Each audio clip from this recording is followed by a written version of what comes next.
today's Marketing Legos Thought Leader interview. My name is Harshit and I'm the Director of Business Alliances of two brilliant marketing SaaS tools, RankWatch and Websignals. Our today's guest is founder of agency called Growth Marketing Firm. They are also HubSpot Platinum partners and recognized as top-ranked national US ad agency. Chris, welcome. I'm so happy to have you. Thank you very much. Happy to be here. Chris, please tell us a bit more about your journey. How were you like as a child and how you got to where you are today? Oh man, I'm a son of a US naval officer and my mom was a chef. So very two different personalities and grew up around the country. Ultimately, I went to college in Florida, University of Central Florida, and that area is very creative and fun. And I started selling marketing as a service in 2003. Kind of midway through college, I started building a network of websites that targeted socially active adults, which I very much was at that point in my life. You know, series of websites, things to do. People would go to the websites, we'd sell banner space. We started getting into Google ads and Facebook advertisement at the infancy. And then, 20 years later, that's still kind of a pillar of what I do. What made you start? I mean, I saw your logo. It's so brilliant. Like, I really love the redwood on your O. I do understand the story, the background behind it and what that, but I mean, please tell us a bit more how you ended up founding Growth Marketing Firm. What was your vision about it and a bit more about its service offerings? Yeah, thank you. I love the logo too. It's actually kind of a V2 of our original logo, and it kind of speaks a lot to how we operate at Growth. The first logo, it can be found online. It's got a lot of leaves, a lot of words, a lot of lines. Mm-hmm. And then we found over the last 5 years that simplifying the message is so important. And our logo kind of personifies that kind of growth and redwood mentality without having it be so blatant. So I'm glad you really enjoy that. For me, the redwoods is just such an iconic creature and ecosystem. Really, they're identified as sole plants, right? They're huge in their own right, but really they grow in clusters or groves and work together, just like sales and marketing and service do, to build a better company. These groves of redwoods build these empires that last thousands of years. So yeah, all things outdoors are big at Growth. And I think the redwood tree grove is just the best symbol of that. Gotcha. And what service verticals does the agency cater to right now? Like inbound, outbound methodologies that you have in-house and the team capabilities? Our services are really about building a sustainable revenue driving system, right? So it's one part marketing, but it's also taking a look at your sales, what they're doing, how to improve it, reducing friction, whether that's developing online payment platforms that integrate with your CRM, HubSpot, shout out here.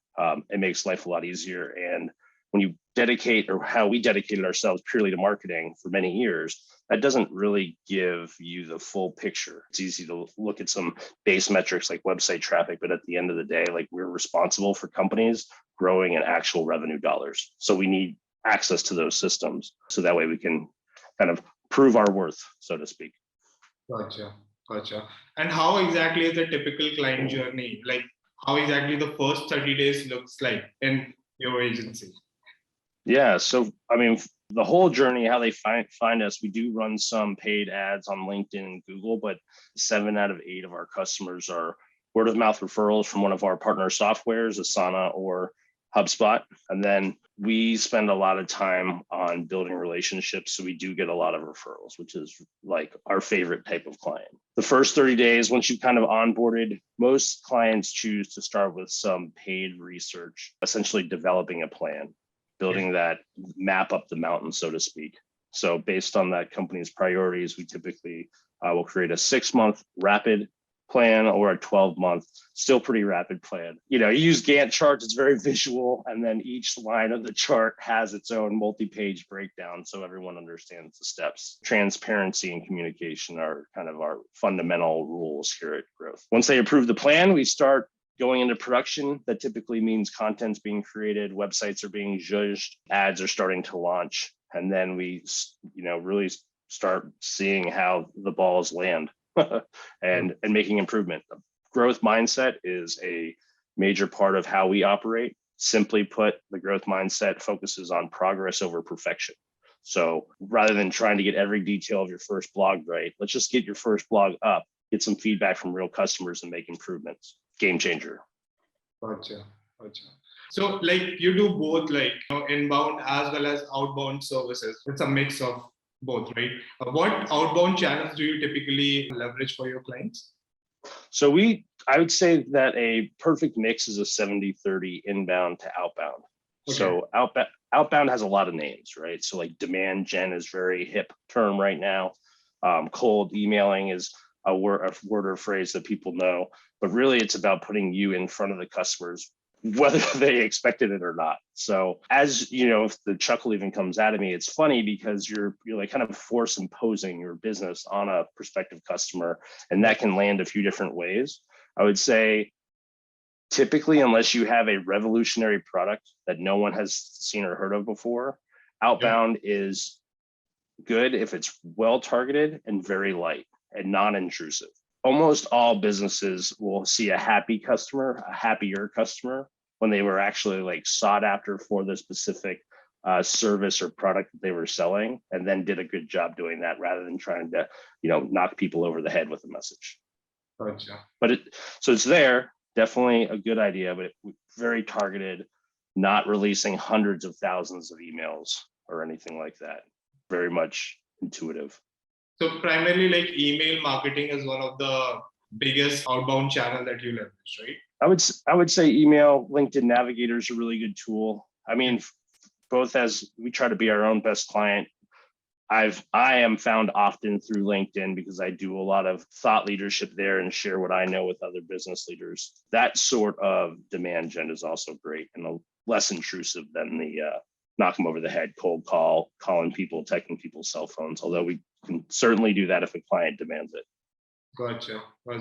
Any useful tips that you can share, and based on to your observation, like people basically like businesses make those mistakes and that are very common in nature when it comes to LinkedIn outreach altogether, and how you basically overcome that? It's tough. I mean, it really takes developing trust. And so the inbound methodology isn't a switch that can be turned on overnight. You have to build a space that's comfortable for your prospective buyer. And one of the ways that you do that is start to develop content that helps them. So at Growth, like we're big HubSpotters here. So a lot of our content is, how do you make your HubSpot software more efficient without hiring us? How do you improve your sales team? How do you get better reporting? Why is it better than Salesforce? It is. That ability lets people know that without having to talk to Will or myself or anybody at Growth, there's resources that we built for them based on our knowledge. Every business plays better by thinking of your customer that way, whether you're a lawyer, real estate agency, or you're developing a new product for VR software. Yep. Gotcha. Anything like when it comes to outbound reach, any tips that you can share, how to go about it, or like how to formulate your strategies to be more effective? The first thing to do, and I got this kind of piece of advice from Dharmesh indirectly from HubSpot, the co-founder. And I now try to visualize my perfect customer sitting next to me at my office all the time. And I do that for our clients too. So the reason we do that is, would this email be offensive if I wasn't expecting it? If I'm a sales director and I got an email from Growth saying, hey, we want to talk right now, that person has plenty of other things to worry about. But I do want to be found when he types in, I need to talk to a RevOps agency, or I need to talk to a HubSpot agency. So the biggest piece of advice is truly look inward, and would this be an appealing marketing message or first point of contact for your ideal customer? If it's not, don't do it. Let's talk more about inbound, because that's the favorite topic. How exactly, in your agency, and what's the process that you follow, and what methodology do you follow for your clients when it comes to inbound marketing? Please, can you share a bit more about that? Yeah, happily. So one, I definitely urge everybody to make their customer data the center of this conversation. It's super important to use a CRM that's flexible enough where you can have it work for your company using your language, and that people are actually going to use. So that's super important. The reason why is when you have this information, you can see the customer's interactions on your website, the interactions with the chatbots on your website, the interactions with your sales team and your customer service team all in one place. Beyond imperative, once you start looking at scaling and increasing the number of those conversations, ultimately in the beginning, if you're starting at zero or a low amount of anything, you can kind of get away with a hodgepodge system. But if you start going from one conversation a month to 10 to 100 without that infrastructure, things fall apart very quickly. Yeah, and seems so obvious or so simple, but like really the inbound philosophy requires customer data at its center to make better decisions. It's not fun, but you got to do it. That's true. And actually, I was curious to, ask you, Chris. HubSpot is again like a big part of your service offerings, right? Like when any client basically approaches you and you feel like, this is the right software for them to use, right? It will sort out their marketing, it will sort their sales process, make them better. But then again, like one of the biggest challenge I feel that businesses have is like making their team members become adaptive to that particular new software, right? So how do you tackle with that? Any tips that you would share? Yes. You have to set some rules and you need to give it time. The larger the organization, the more structured the rollout of any software needs to be. For very large organizations, you certainly want to pick a pilot program leader. So one person that works with a team like ours to build the software the way you need it, right? And then you need to, in phases, launch it to basically your beta group. Those are typically people in your company that are tech savvy, that are comfortable testing and providing feedback, which not everybody is. So identify the ones that are. That helps you go from one person adoption to, let's say, 10% of your company's adoption. And then I start with the hardest group first, the salespeople, and then I get them to get integrated, and then you roll it out to your marketing people, and then to your service team. Constantly monitor it. So HubSpot admin services that we provide.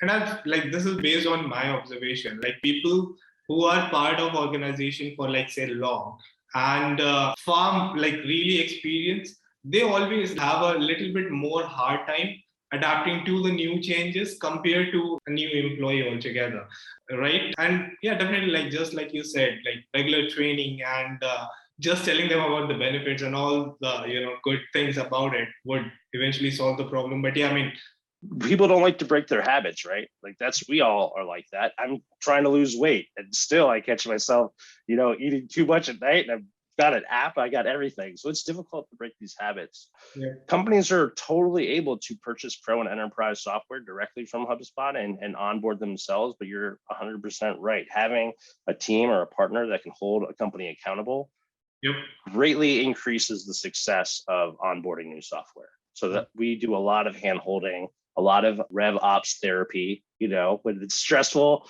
they Slack us, they call us, whatever they need, we're used to it. So the data can be scary, but we've got that covered. Gotcha.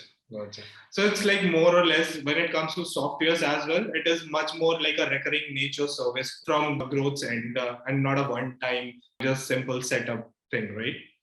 Correct. We do offer the one-time service, but I don't even think in the years that we've done it that anyone ends up taking it. We'll start with 30 days. And for even the people that are like, no, we just want to cut, we need these two things done. Okay, sure. By the time that they are closing in on that 30 days, the want and need to have a partner like Growth to bounce ideas off of becomes a part of their business model. There's so much that you can do with a software like HubSpot. The ecosystem is so robust now that no matter how complex your use case is for purchasing it the first time, you're still only seeing the tip of the iceberg. There's a million things that you haven't even thought of yet that'll help your business grow that a software like HubSpot can provide. Definitely, like sky's the limit, right? And HubSpot is brilliant. So yeah, I understand. HubSpot. Yeah, that's great.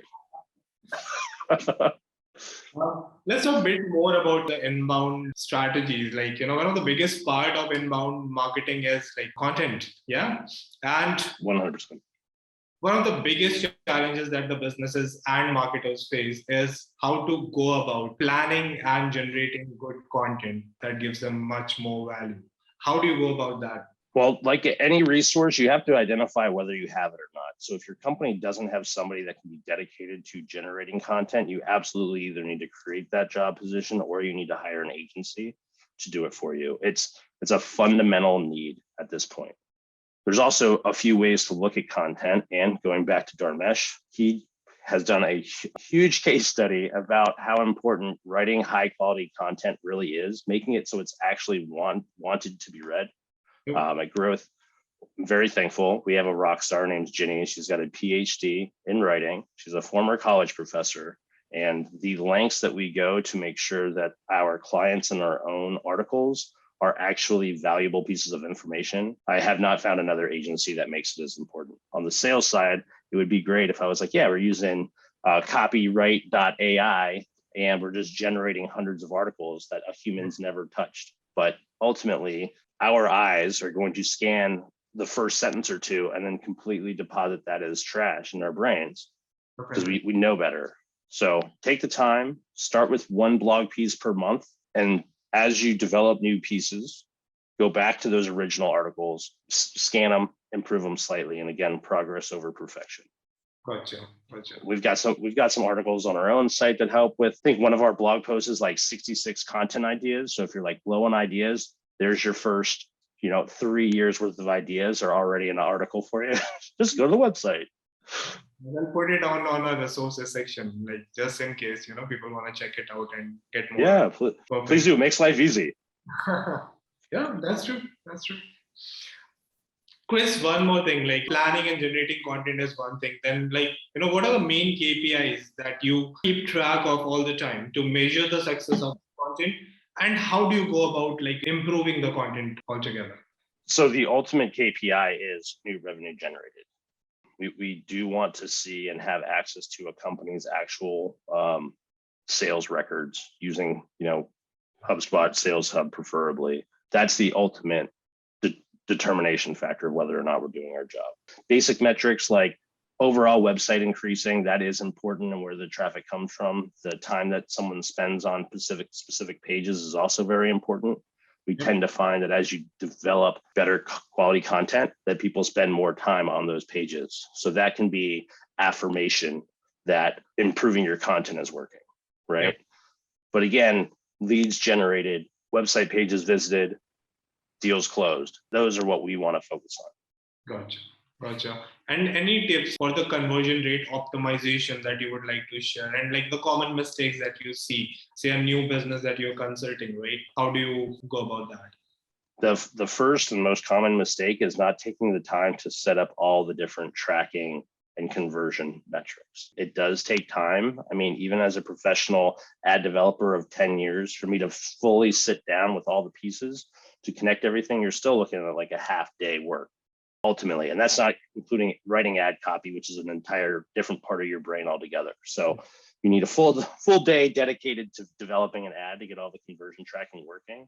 And then if it's Google, I always suggest giving it 72 hours. Start with a low bid and then start spending more. Don't start with your full offering day one. Google will milk it and you will not get as much out of it as you would. Like if your true budget's going to be $100 a day, which is a typical ad budget. Yep. The first 72 hours you fire a campaign, set it at $10 to $15. Okay. Google is then going to work harder to get you to that $100 a day amount than it would if you started at $100 a day. It sounds very counterintuitive, but makes perfect sense over time. So improve those metric tracking methods, start with a lighter campaign and then boost the dollars as they go. 3 days for Google, 7 days for LinkedIn. It's brilliant. Too specific? Is that too specific? It's actually brilliant. And just curious, it could work both ways, right? When you run ads, you kind of validate your message as well, right? Your marketing content as well, because if your CTR is good, right, it is something which is working for your target audience, right? They're clicking onto it, landing on your page. And then, there are multiple ways you can go about, improving your landing page experience, conversion rate, all of those things.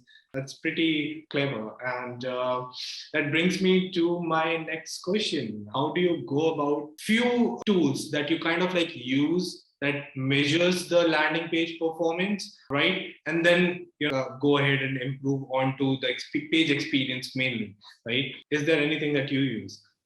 Yes, HubSpot for that as well. So I definitely love one of my favorite things about HubSpot is that you can have all these different teams in one portal and everybody's kind of playing with the same tool set. So you can see all those rankings and improvement. I think it's also a less obvious reality that even if you have a well-written ad and somebody clicks on it, most people, most of the time have that like angst about actually filling out a contact form.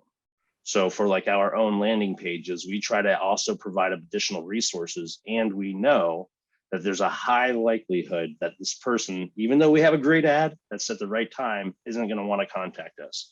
So if you're ever going to do inbound paid ad, I highly suggest that you set up remarketing campaigns as well. Yeah. Google's actually rebranded that. It's called user data campaigns. User data campaigns mean that, let's say this person went to your landing page, they referred to our website, whatever. As they play around online, your ads will pop up on the different display channels that you give permission to Google to display them. LinkedIn's the same way. It's also much cheaper to bring somebody back to your website once they've been there than it is the first time. That's perfect. Any few marketing automation hacks, that you would like to share? And, that is something that every business should kind of like use. I feel like we could have turned this interview, our meeting, into like almost a drinking game about HubSpot. So like one of the great tools with that as well is all of your tracking codes live there. All of your conversion, all of your ROI metrics are all inside that marketing portal. You can set up dashboards that help management see the facts and allow them to make better decisions. So that way their ground workers can improve marketing campaigns, can stop ones that aren't working, can increase spends on the ones that are. Gotcha. It's really just like a universal tool to get people out of that day-to-day grind angst and being able to take just a big breath of air and plan for next week. Gotcha. Please share one of the most successful case studies of growth marketing firm, yeah? And what are the main parameters on which, on the basis of what you were able to conclude, like, yeah, this worked really well for us, yeah? Yeah, I'm happy to. So like our most successful clients and like our case studies are companies that actually have been around for quite some time. Yep. And they've hired a marketing person 3 or 4 years ago that talked about blogs. Maybe they have 3 or 4. They've dabbled lightly in popular phrases related to revenue operations. So that could be some inbound stuff. Maybe it's just a paid ad, but they never executed on landing pages. Okay. And so it's these type of companies are stepping into these conversations feeling like a wounded animal because they feel like they've tried and it wasn't successful. So they don't believe in it. But what's really happened is that they haven't indoctrinated and gone like full strategy and execution. So it becomes a bigger challenge showing them like, hey, this investment's going to be larger than you expected. It's going to take more time than you expected, but the return on your investment is going to blow your mind. And sometimes we need as little as like 45 days to see an improvement. Sometimes it takes 6 months, but our most successful clients are the ones that have seen and operated without the tools that we have. And then when they get them, it's like, whoa. So we love teaching old dogs new tricks. Gotcha. And because you carry years of experience, any horror story and the lesson that you learned from experience? I think the biggest learning lesson is that customers can hold on to very strange pieces of information in the sales process. So sometimes it can take 3 or 6 or 9 months to close a deal because this is such an intimate relationship. When that happens, if you have salespeople that are more of like the old school salespeople that kind of say what they think the customer wants to hear, it is very amazing how little pieces of information can be retained and then brought up like 10 months later. Like, oh, sorry, Will may have said that we can do this. And maybe it's doable, maybe it's not, but it was never defined in the proposal. It was never put into the scope of work. And here we are operating and executing. And then all of a sudden the point of contact's like, hey, remember that one thing one person said that one time? Yep. And you're kind of left dealing with that. So the biggest learning opportunity from that is make sure that your sales and service team are aligned, and make sure that your salespeople aren't selling things that aren't real. And anything that they say that we're going to do, make sure it's put into writing. One thing that I liked about you as well is like you always keep on indulging into some or the other certifications, licenses, and that's brilliant. Like you should never stop learning, right? Agreed. No matter how experienced you are. And that's rare nowadays. Like, I've seen like majority of people who are like so experienced that at certain point they just stop and just leverage all the experience they've collected over years. But there's always room, right, for improvement. Yeah. I 100% believe in that. It's the name growth for growth marketing actually came from a quote from Tupac. And essentially, if you're not growing, you're dying. And for me, growing means learning new things. Technology's changing. I'm changing. My clients are changing. And there's a level of curiosity that I've just had as part of my DNA for a long time. And I'm very thankful that I've been able to surround myself with like minds with the team at Growth. And we're all that same mindset. If there's a new HubSpot product coming out, we're the first to get certified. If there's a new platform coming out, we're the first to tinker with its ad. We enjoy what we do. So it's important for everybody to find what they love, work in that. And then if you're hiring an agency, definitely temperature check everybody there to make sure that they're passionate about it. Gotcha. That makes perfect sense. I think, Chris, we're coming to an end here. I would like to have a quick rapid fire with you. Are you ready for that? Yeah, hit me. Name a person who inspires you the most. Tupac.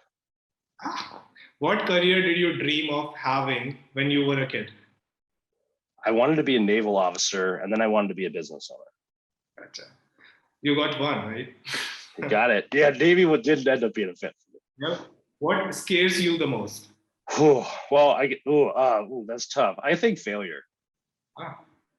So one word that describes you the best. Persistent. What did you last search on Google? How to develop ads on Grindr, actually, for a client. What's the craziest thing that you have ever witnessed on a Zoom meeting? Oh, I feel very thankful. Nothing strange has happened, but nothing. But I do love when kids crash the party. Like, I absolutely love it. It's just like, hey, let's just hang out with that kid for a little bit. Nothing strange, thankfully. Just a few days back, I embarrassed my wife. She was on a video call. She works in our company. I didn't notice it, and I was happy because of some reason. I just got inside the room, jumping and excited, shouting my lungs out in front of all her team. Happens. Like, I don't know that guy. Who is that? Who is that? Thank you so much. I really appreciate all your time and all the valuable information that you have shared with us today. Really appreciate it. Thank you. My pleasure. Come back anytime.